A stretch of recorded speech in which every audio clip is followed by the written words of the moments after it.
Hey Andy, this is the tool I was telling you about.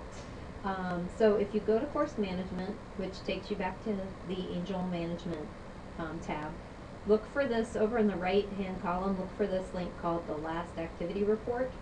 And I pulled out two students, one whom I was an average student, was in there working along the whole semester, and one that I know did not do everything he was supposed to do for the semester. So put their user ID in that, change this to 100 to make sure you have everything.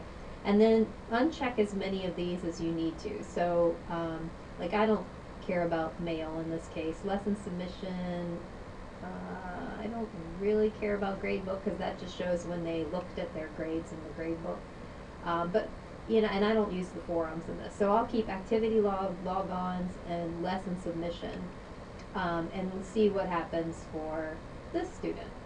Okay, so here you've got the most recent 100 things that the student did, and so it goes.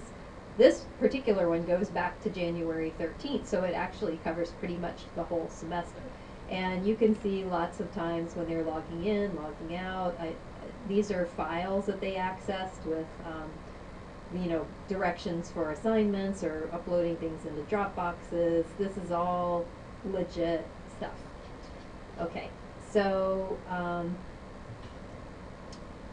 let me now put the other student in and change this to 100 and take out forum posts. And what else did I take out? I took out the grade book and I took out mail. Alright, so now let's see what this student did.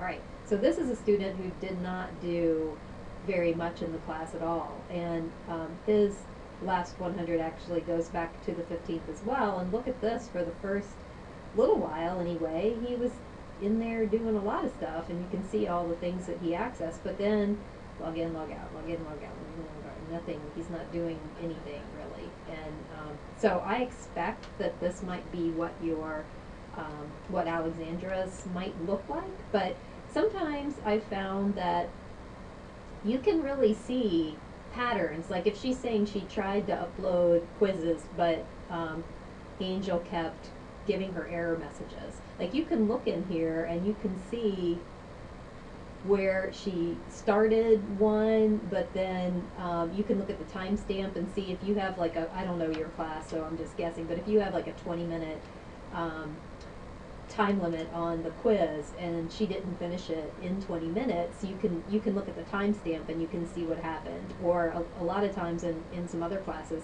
students will start a quiz, but then you can see from this that it goes from 3:42 where they started the quiz, and then the next thing on the list is the next day, where it shows that they started the quiz, but then they took off and maybe went out with their friends or forgot about it and then tried to start it again the next day.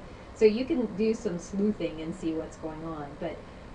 But that tool is really helpful for seeing what Alexandra might have done, and might help you make some decisions related to her request for.